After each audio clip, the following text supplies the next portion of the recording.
ರಾಜ್ಯದಲ್ಲಿ ರಣ ಬಿಸಿಲು ಜೋರಾಗೇ ಇದೆ. ದಕ್ಷಿಣ ಕನ್ನಡ ಜಿಲ್ಲೆಯಾದ್ಯಂತ ಬಿಸಿಲಿನ ಧಗೆ ಹೆಚ್ಚಾಗಿದ್ದು ಅಂತರ್ಜಲ ಮಟ್ಟದ ಮೇಲೆ ಪರಿಣಾಮ ಬೀರಿದೆ. ನೀರಿನ ಮೂಲಗಳು ಬತ್ತಿ ಹೋಗುತ್ತಿರೋದು ಜನರಿಗೆ ನೀರಿನ ಸಮಸ್ಯೆಯ ಆತಂಕ ಶುರುವಾಗಿದೆ. ಈ ಕುರಿತ ಒಂದು ರಿಪೋರ್ಟ್ ಇಲ್ಲಿದೆ. ದಕ್ಷಿಣ ಕನ್ನಡ ಜಿಲ್ಲೆಯಲ್ಲಿ ಬಿಸಿಲಿನ ತಾಪಮಾನ ಏರಿಕೆ, ಕುಸಿಯುತ್ತಿದೆ ಅಂತರ್ಜಲ ಮಟ್ಟ, ಜನರಿಗೆ ಆತಂಕ. ಕೆಂಡ ಕಾರುತ್ತಿರುವ ಸೂರ್ಯ, ಉರಿ ಬಿಸಿಲು, ತಾಪಮಾನ ಏರಿಕೆಯಿಂದ ಜನ ಕಂಗಾಲಾಗಿದ್ದಾರೆ. ದಕ್ಷಿಣ ಕನ್ನಡ ಜಿಲ್ಲೆಯಲ್ಲಿ ದಿನದಿಂದ ದಿನಕ್ಕೆ ಬಿಸಿಲಿನ ತಾಪಮಾನ ಏರಿಕೆಯಾಗ್ತಿದೆ. 35ರಿಂದ 36 ಡಿಗ್ರಿ ಸೆಲ್ಸಿಯಸ್ ತನಕ ಬಿಸಿಲಿನ ಕಾವು ಇದೆ. ಉರಿ ಬಿಸಿಲು ಕೇವಲ ಜನರ ಆರೋಗ್ಯದ ಮೇಲೆ ಪರಿಣಾಮ ಬೀರುವುದಲ್ಲದೆ ಕುಡಿಯುವ ನೀರಿನ ಮೂಲಗಳನ್ನೇ ಬರಿದು ಮಾಡ್ತಿದೆ. ಪುತ್ತೂರು, ಸುಳ್ಯ ಮತ್ತು ಬೆಳ್ತಂಗಡಿ ಭಾಗದಲ್ಲಿ ಅಂತರ್ಜಲ ಮಟ್ಟ ಕುಸಿತಾ ಇದೆ. ಪುತ್ತೂರಿನ ಹಲವು ಕಡೆಗಳಲ್ಲಿ ಬಾವಿಗಳು ಬತ್ತಿ ಹೋಗ್ತಿವೆ. ಈ ಬೆಳವಣಿಗೆ ಜನಸಾಮಾನ್ಯರ ಆತಂಕಕ್ಕೂ ಕಾರಣವಾಗಿದೆ. ಬಿಸಿಲಿನ ತಾಪಮಾನ ತಡಿಲಿಕ್ಕೆ ಆಗದೆ ನೀರೆಲ್ಲ ಬತ್ತಿ ಹೋಗಿ ಮತ್ತು ಮಳೆನೂ ಇಲ್ಲದೆ ವರ್ಷಕ್ಕೆ ಈ ಟೈಮಲ್ಲೆಲ್ಲ ಒಳ್ಳೆ ಮಳೆ ಬರ್ತಿತ್ತು, ಒಂದೆರಡು. ಆದ ಕಾರಣ ಮಳೆ ಇಲ್ಲದೆ ನಮ್ಮ ತೋಟ ಎಲ್ಲ ಇಲ್ಲೆಲ್ಲ ಬತ್ತಿ ಹೋಗಿದೆ. ಕುಡಿಲಿಕ್ಕೂ ನೀರಿಲ್ಲ, ಮತ್ತು ಬಾವಿಯಲ್ಲೂ ನೀರಿಲ್ಲ. ರಾಜ್ಯ ಅಂತರ್ಜಲ ನಿರ್ದೇಶನಾಲಯ ಇತ್ತೀಚೆಗೆ ಅಂತರ್ಜಲ ಮಟ್ಟದ ಕುರಿತು ಸರ್ವೆ ಮಾಡಿತ್ತು. ಇದರ ಪ್ರಕಾರ ರಾಜ್ಯದ 157 ತಾಲೂಕುಗಳಲ್ಲಿ ಅಂತರ್ಜಲ ಮಟ್ಟದಲ್ಲಿ ಸುಧಾರಿಕೆ ಕಂಡುಬಂದಿತ್ತು.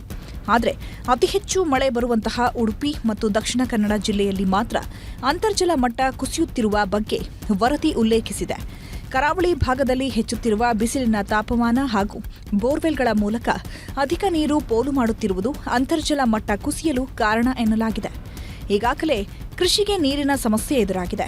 ಇದೇ ರೀತಿ ಮುಂದುವರೆದರೆ ಕುಡಿಯುವ ನೀರಿಗೂ ಹಾಹಾಕಾರ ಉಂಟಾಗುವ ಲಕ್ಷಣ ಕಂಡುಬರ್ತಿದೆ. ನಮ್ಮಲ್ಲಿ ದಿನೇ ದಿನೇ ಬಿಸಿಲಿನ ಧಗೆ ಹೆಚ್ಚಾಗ್ತಾ ಇದೆ. ಈಗಾಗಲೇ ಮಧ್ಯಾಹ್ನದ ಹೊತ್ತು 30ರಿಂದ 40 ಡಿಗ್ರಿಯಷ್ಟು ಬಿಸಿಲಿನ ಧಗೆ ಕಂಡು ಬರ್ತಾ ಇದೆ. ಮಾತ್ರ ಅಲ್ಲ, ಇದರಿಂದಾಗಿ ನಮ್ಮಲ್ಲಿ ಅಂತರ್ಜಲ ಮಟ್ಟ ಕುಸಿತ ಕಂಡು ಬರ್ತಾ ಇದೆ. ಕೆರೆ ಬಾವಿಗಳು ಬತ್ತಿ ಹೋಗ್ತಾ ಇದೆ. ಕೃಷಿಕ ಚಟುವಟಿಕೆಗಳಿಗೂ ಕೂಡ ತೊಂದರೆ ಆಗ್ತಾ ಇದೆ. ನಿಗಿ ಕೆಂಡದಂತಿರುವ ಬಿಸಿಲಿನಲ್ಲಿ ಓಡಾಡಲು ಜನ ಹೆದರ್ತಿದ್ದಾರೆ. ತಮ್ಮ ಕೆಲಸ ಏನಿದ್ರೂ ಬೆಳಗ್ಗೆ ಮತ್ತು ಸಂಜೆ ಅನ್ನುವ ನಿಯಮವನ್ನು ಜಿಲ್ಲೆಯ ಜನ ಕೆಲವು ಕಡೆಗಳಲ್ಲಿ ಪಾಲಿಸಲಾರಂಭಿಸಿದ್ದಾರೆ. ಅಜಿತ್ ಕುಮಾರ್, ನ್ಯೂಸ್ 18, ಪುತ್ತೂರು. ಮತ್ತಷ್ಟು ಪ್ರಮುಖ ಸುದ್ದಿಗಳನ್ನು ಕ್ವಿಕ್ ಆಗಿ ನೋಡ್ತಾ ಹೋಗೋಣ ಕನ್ನಡ ನಾಡಿ ಎಕ್ಸ್‌ಪ್ರೆಸ್‌ನಲ್ಲಿ. ಒಳ ಮೀಸಲಾತಿ ಫೈಟ್ಗೆ ಮದ್ದೆರೆದ ಸರ್ಕಾರ, 3 ವರ್ಗಗಳಿಗೂ ಸಮಾನ ಮೀಸಲಾತಿ ಹಂಚಿಕೆ, ಸಚಿವ ಸಂಪುಟ ಸಭೆಯಲ್ಲಿ ಮಹತ್ವದ ತೀರ್ಮಾನ. ಕುಣಿಗಲ್ನಲ್ಲಿ ಕೆಎಸ್ಆರ್ಟಿಸಿ ಬಸ್ ಅಡ್ಡಗಟ್ಟಿ ಕಿರಿಕ್, ರಸ್ತೆ ಮಧ್ಯೆ ಆಟೋ ನಿಲ್ಲಿಸಿ ಸೆಲ್ಫಿ ತೆಗೆದು ಪುಂಡಾಟ. ಚಿಕ್ಕಮಗಳೂರು ನಗರದ ಕೆಎಂ ರಸ್ತೆ ಬಳಿ ಘಟನೆ. ಕುಡಿಯುವ ನೀರಿಗಾಗಿ ಹಾವೇರಿಯ ವರದಾ ನದಿ ಅಂಚಿನ ಗ್ರಾಮಸ್ಥರ ಪರದಾಟ. ಹೊಳೆ ನೀರು ಕುಡಿಯುತ್ತಿದ್ದ ಜನ ಈಗ ವರ್ತಿ ನೀರಿನತ್ತ ಶಿಫ್ಟ್. ಜೀವದ ಹಂಗು ತೊರೆದು ನೀರಿಗಾಗಿ ಸಾಹಸ. ಹೆಜ್ಜೆಯನ್ನು ದಾಳಿಗೆ ಮರದಲ್ಲೇ ವ್ಯಕ್ತಿ ಸಾವು. ಗಂಡ ಮನೆಗೆ ಬಾರದನ್ನ ನೋಡಿ ಹುಡುಕಾಡಿದಾಗ ಶವ ಪತ್ತೆ. ಚಿಕ್ಕಬಳ್ಳಾಪುರ ಜಿಲ್ಲೆಯ ಮಂಚೇನಹಳ್ಳಿ ಬಳಿ ಘಟನೆ.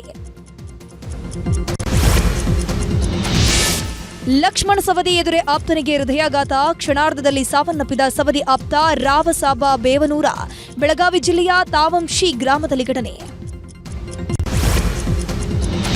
ಕೃಷಿ ಸಚಿವರ ತವರಲ್ಲೇ ರೈತರಿಗೆ ಇದೆಂತಹ ಸ್ಥಿತಿ? ರೈತ ಸಂಪರ್ಕ ಕೇಂದ್ರದಲ್ಲೇ ಕೊಳೆಯುತ್ತಿವೆ ಬಿತ್ತನೆ ಬೀಜದ ಬ್ಯಾಗ್ಗಳು. ಅಧಿಕಾರಿಗಳ ನಿರ್ಲಕ್ಷ್ಯಕ್ಕೆ ಮಂಡ್ಯ ಜಿಲ್ಲೆಯ ಅನ್ನದಾತರು ಆಕ್ರೋಶ. ಮುನಿರಾಬಾದ್ ಪೊಲೀಸರ ಭರ್ಜರಿ ಕಾರ್ಯಾಚರಣೆ. ಅಕ್ರಮ ಅನ್ನಭಾಗ್ಯ ಅಕ್ಕಿ ದಾಸ್ತಾನಿನ ಮೇಲೆ ದಾಳಿ. ಜಮೀನಿನಲ್ಲಿ ಸಂಗ್ರಹಿಸಿದ್ದ 150 ಟನ್ ಅಕ್ಕಿ ಸೀಸ್.